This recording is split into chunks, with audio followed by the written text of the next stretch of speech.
Buletin Didik 26B bersama saya Syafri Izan Wahab. Assalamualaikum dan salam sejahtera. Rakyat Malaysia diingatkan mematuhi prosedur operasi standard Perintah Kawalan Pergerakan PKP bagi membendung penularan COVID-19 agar pandemik itu segera berakhir dan semuanya dapat kembali meraihkan perayaan-perayaan negara ini dengan meriah seperti dahulu. Perdana Menteri Tan Sri Muhyiddin Yassin berharap semua penganut agama Buddha yang menyambut Hari Wesak juga dapat meraihkan perayaan kali ini dalam norma baru bersama keluarga di rumah dalam suasana yang ceria. Menerusi hantaran di Facebook, beliau berkata dalam berhadapan situasi pandemik luar biasa ketika ini, semua rakyat perlu bersama mengamalkan self-lockdown atau kawalan pergerakan kendiri dan keluarga untuk memutuskan rantaian jangkitan. Orang ramai juga diminta mengelakkan diri daripada meninggalkan rumah kecuali atas urusan penting. Beliau turut berharap sambutan Hari Wesak tahun ini memberi semangat dan iltizam baru untuk terus cekal dalam mengharungi segala cabaran demi kebaikan bersama dan masa depan negara yang lebih cerah. 10 Mei lalu, kerajaan memutuskan untuk melaksanakan PKP 3.0 yang bermula 12 Mei sebelum bersetuju menambah sekatan yang lebih ketat ke atas sektor ekonomi dan sosial. Lebih sejuta vaksin AstraZeneca bagi pusingan kedua siang tadi habis ditempah dalam tempoh hanya sejam. Pendaftaran kali ini adalah untuk individu di bawah 60 tahun, mula dibuka jam 12 tengah hari. Jawatan Kuasa Khas Jaminan Akses Bekalan Vaksin COVID-19 JKJAV memaklumkan mereka yang layak akan menerima janji temu dalam masa terdekat. Difahamkan tempahan itu laris dalam tempoh sejam sahaja selepas sistem itu dibuka sekitar jam 12 tengah hari. Bagaimanapun ada pihak yang tidak berpuas hati kerana gagal membuat tempahan walaupun sudah sedia menanti sejak pagi lagi. Semalam, Menteri Penyelaras Program Imunisasi COVID-19 Kebangsaan, Khairi Jamaluddin berkata, lebih sejuta dos diperuntukkan untuk pusingan kedua program imunisasi yang dapat dilakukan berikutan penghantaran vaksin pada 21 Mei lalu dan satu lagi dijadualkan pada hujung bulan ini.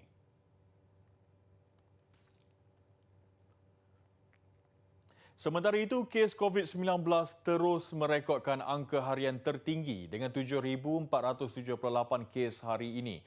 Pertambahan melepasi 7,000 jangkitan selama 2 hari berturut-turut ini menjadikan jumlah keseluruhan kes di Malaysia mencecah 533,367 kes. Ketua Pengarah Kesihatan Tan Sri Dr. Nur Hisham Abdullah berkata, semua negeri mencatat pertambahan kes dengan Selangor terus mendahului dengan 2,455 jangkitan baru. 63 kematian direkodkan menjadikan jumlah kematian setakat ini 2,432 kes. Manakala 12 kluster yang berkaitan sambutan Aidilfitri dikesan setakat semalam. Kewujudan kluster itu membabitkan 7 negeri iaitu 4 di Sabah, 2 di Kelantan dan Labuan serta masing-masing 1 di Pahang, Pulau Pinang, Sarawak dan Selangor.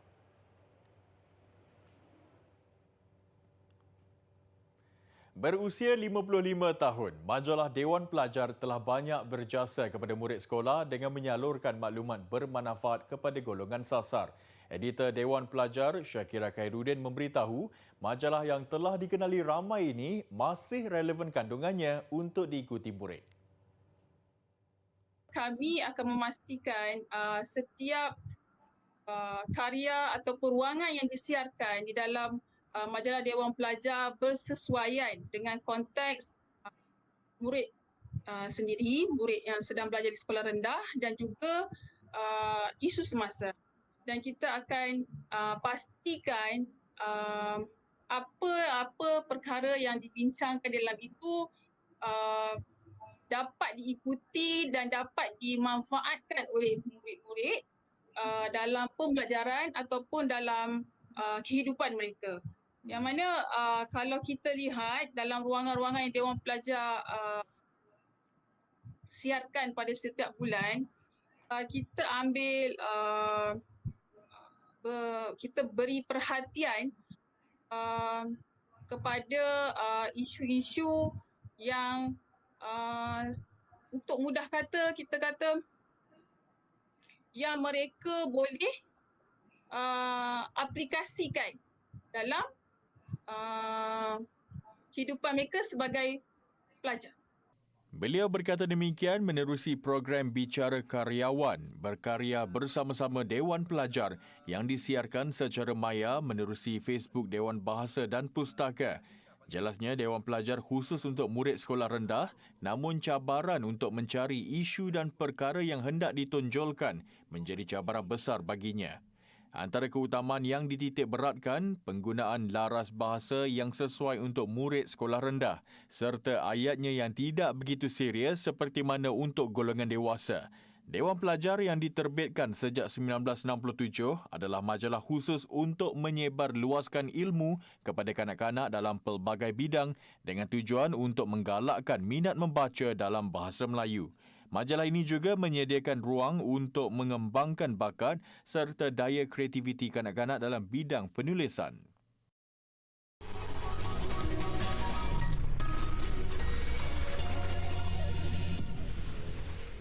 Proses menyusun sesebuah kamus bukanlah sesuatu yang mudah. Ia memerlukan kesabaran, ketelitian selain mempunyai penguasaan bahasa yang baik. Program Peka Bahasa oleh Dewan Bahasa dan Pustaka DBP berkongsi bagaimana penyusunan dan penambahbaikan kamus dijalankan. Tugas ini memerlukan kesabaran dan ketelitian yang amat tinggi, dan di samping itu petugas kamus, penyusun kamus juga perlu mempunyai penguasaan bahasa yang sangat baik, ya, terutamanya dalam aspek linguistik yang melibatkan semantik, leksikal, pragmatik, morfologi, sintaksis dan sebagainya. Dan dalam masa yang sama kita juga tidak boleh mengenepikan pengetahuan kita dalam ilmu perkamusan itu sendiri, supaya kamus yang dihasilkan ini benar-benar sebuah kamus yang berwibawa, yang lengkap dan tuntas, ya, benar-benar bermanfaat kepada pengguna. Selain itu, penggunaan korpus adalah antara elemen penting dalam penyusunan kamus. Menerangkan proses itu, Zuraina berkata, pangkalan data korpus dibangunkan oleh DBP dan Universiti Sains Malaysia USM pada 1990-an.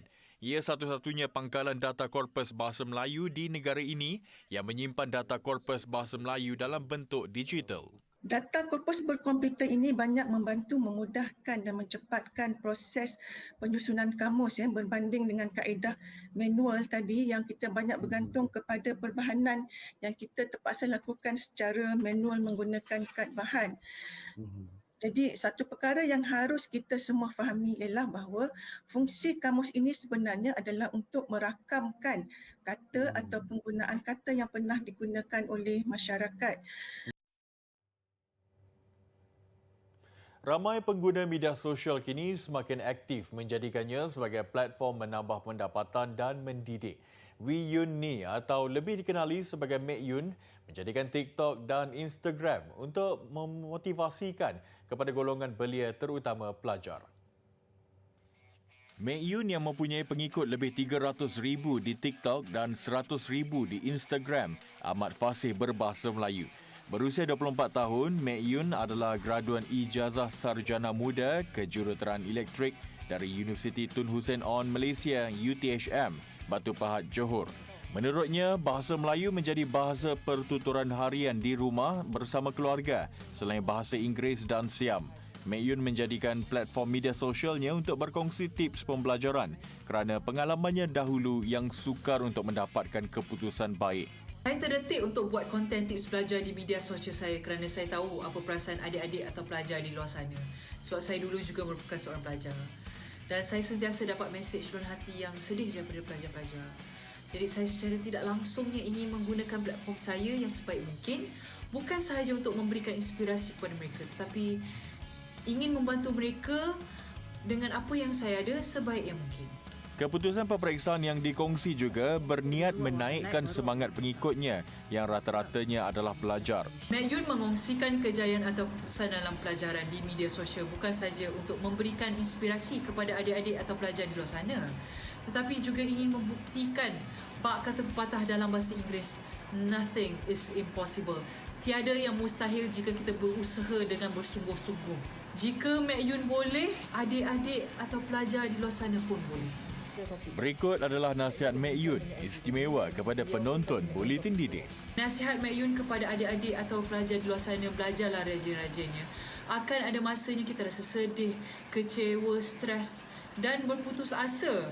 Tetapi anggaplah itu sebagai satu ujian untuk kita bertabah dalam meneruskan usaha kita. Satu perkara sahaja Mek Yun akan fikir bila Mek Yun rasa nak berputus asa. Ibu bapa Mek Yun. Bila kita rasa nak berputus asa tu, ingatlah mak ayah kita. Betapa bangganya mereka jika mereka dapat melihat anak mereka berjaya. Semua masjid dan surau di wilayah Persekutuan disaran mengadakan solat sunat dan khutbah gerhana selepas solat Maghrib hari ini. Jabatan Agama Islam Wilayah Persekutuan Jawi dalam satu kenyataan berkata, ia juga perlu dilakukan dengan mematuhi prosedur operasi standard SOP ditetapkan. Pejabat Mufti Wilayah Persekutuan juga menyatakan gerhana bulan penuh akan berlaku antara jam 7.18 hingga 8.52 malam ini. Jelasnya fenomena gerhana adalah sebahagian daripada tanda kebesaran dan kekuasaan Allah dalam segenap aspek kehidupan yang perlu dijadikan iktibar bersama oleh umat Islam. Ketua Pengarah Agensi Angkasa Malaysia, Azli Kamil Napiah sebelum ini dilaporkan berkata, rakyat negara ini berpeluang menyaksikan fenomena gerhana bulan penuh atau bulan berdarah hari ini. Ia bermula jam 4.47 petang dan dijangka berakhir kira-kira 9.50 malam.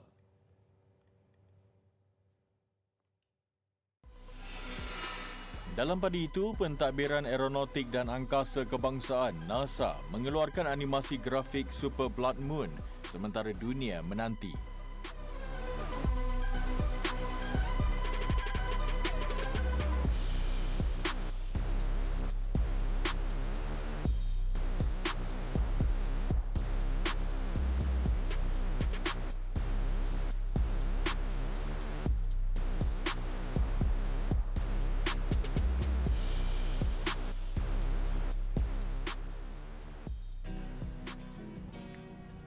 Assalamualaikum.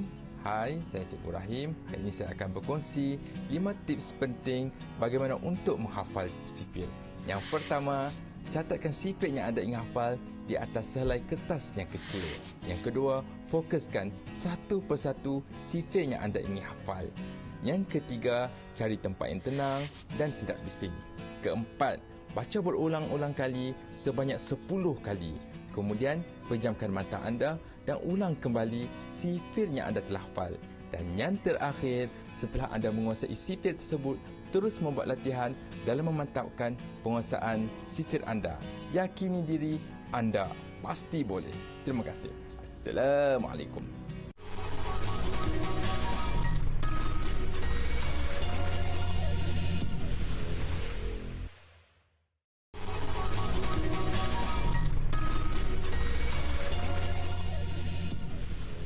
Bersua kembali.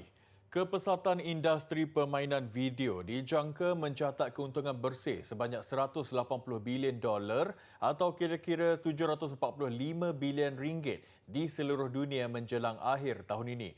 Malah angka ini jauh meninggalkan industri perfilman yang hanya mencatatkan untung bersih hanya sekitar $74 bilion. Keadaan ini memberi harapan besar kepada sekelompok remaja di kawasan miskin di Vigaria Geral, Brazil. Seorang pemain video profesional, Tiago Soares Pestana berkata, walaupun ketika ini bayaran yang diterimanya tidaklah seberapa, kira-kira $210 sebulan, dia menganggap ini sebagai peluang untuk melangkah lebih jauh. Suarez dibayar oleh sebuah badan amal, Afro Games, bagi memberi peluang kepada remaja mengubah hidup mereka dengan cara yang lebih menyeronokkan dan positif. Meu sonho mesmo aprender mais, ser uma pessoa habilidosa, continuar jogando mais e mais. E talvez eu e meu time a gente possa participar de campeonatos e torneios internacionais e nacionais. Menariknya, melalui platform ini, peserta boleh turut mempelajari bahasa Inggeris, memandangkan ia digunakan sebagai bahasa rasmi dalam setiap pertandingan. Selain itu, peserta juga wajib menjalani latihan fizikal bagi meningkatkan stamina dan fokus ketika beraksi. Di Amerika Syarikat, telatah seekor anak beruang panda mencuit hati pengunjung. Panda berkenaan Xiao Qiji dipamerkan kepada umum bersempena pembukaan semula Zoo Negara Smithsonian. Ia dilahirkan Ogos lalu sewaktu ibunya, Mei Xiang, berusia 22 tahun. Pada awalnya, pihak zoo menjangkakan peluang anak panda ini dilahirkan dengan selamat agak tipis memandangkan ibunya sudah berusia. Zoo berkenaan dibuka kembali dengan 20% kapasiti pengunjung selepas ditutup sejak Mac lalu bagi mengekang penularan COVID-19.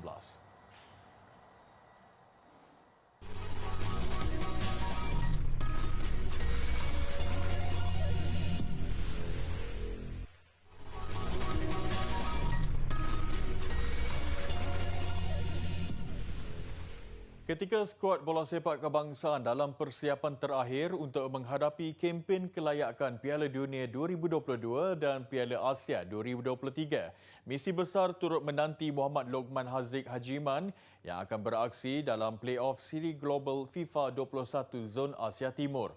Hanya satu slot menjadi rebutan 8 pemain yang akan bersaing bulan depan.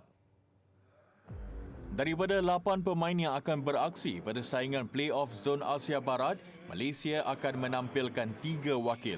Muhammad Lokman Haziq Hajiman dan Ahmad Akmal Abdul Rafi layak menerusi ranking semasa, manakala Muhammad Faiz Hariri meraih tiket play-off selaku juara saingan EMFL. Boleh cakap 8 pemain terbaik daripada Asia Timur. So, saya rasa saya tidak boleh pandang rendah pun pada siapa. Setiap orang ada kelebihan yang tersendiri. So, saya just kena fokus dengan gameplay saya sendiri. And then tengoklah saya opponent macam mana, saya lawan, saya akan try to adapt, try untuk dapat advantage lawan dia. Tapi saya rasa mereka semua memang layak untuk qualify untuk bertanding dalam play-off ni. Hanya berbaki 10 hari sebelum perlawanan play-off, persiapan rapi sedang dijalankan dengan berkeyakinan tinggi dia mampu pergi jauh. Berdasarkan senarai lawan yang akan dihadapinya, rekod kemenangan pernah diraih dan kejuaraan tanpa kalah pada pusingan kelayakan ketiga turut meletakkannya antara pemain pilihan untuk mengungguli Zon Asia Barat. Saingan play-off Zon Asia Timur akan berlangsung pada 5 dan 6 Jun ini dan pastinya cukup penting buat semua pemain dengan satu slot ke Piala Dunia menjadi rebutan. Selain hadiah wang tunai keseluruhan $100,000 menjadi rebutan. Masih banyak ruang untuk meningkatkan prestasi pemain muda Malaysia. Pengarah Kejurulatihan Persatuan Badminton Malaysia BAM, Wong Chun Han berkata, pemain muda tidak boleh berpuas hati dengan kejayaan yang dilakar pada kejohanan badminton antarabangsa Slovenia 2021 Sabtu lalu. Bagaimanapun tambahnya, kredit harus diberikan kepada mereka kerana berjaya mengotakan janji dengan membawa pulang gelaran di Slovenia. Beliau berpuas hati dengan semangat yang dipamerkan. Ia membuktikan mereka boleh mencapai kejayaan dalam kejohanan berkenaan. Beregu campuran Chung Hon Jian, Toh Iwe, kedua-duanya berusia 20 tahun, meraih gelaran pertama dalam kejohanan badminton antarabangsa Slovenia apabila menewaskan pasangan Indonesia Muh Irwan Shah, Sofi Asharunisa 21-18, 21-18 dalam pertarungan selama 32 minit. Manakala Low Yi Yuan, Valerie Xiao pula melakar kejayaan buat Malaysia apabila berjaya merangkul kejuaraan beregu wanita. Pasangan ini mengejutkan Isabel Nielsen, Mary Stephenson dari Denmark 21-11, 21-15 untuk kejuaraan antarabangsa pertama mereka. Limpahan lampu di bangunan Eiffel Tower Paris yang dinyalakan dengan tenaga hidrogen mengakhiri buletin didik. Saya Syafri Izan Wahab, salam hormat dan selamat malam.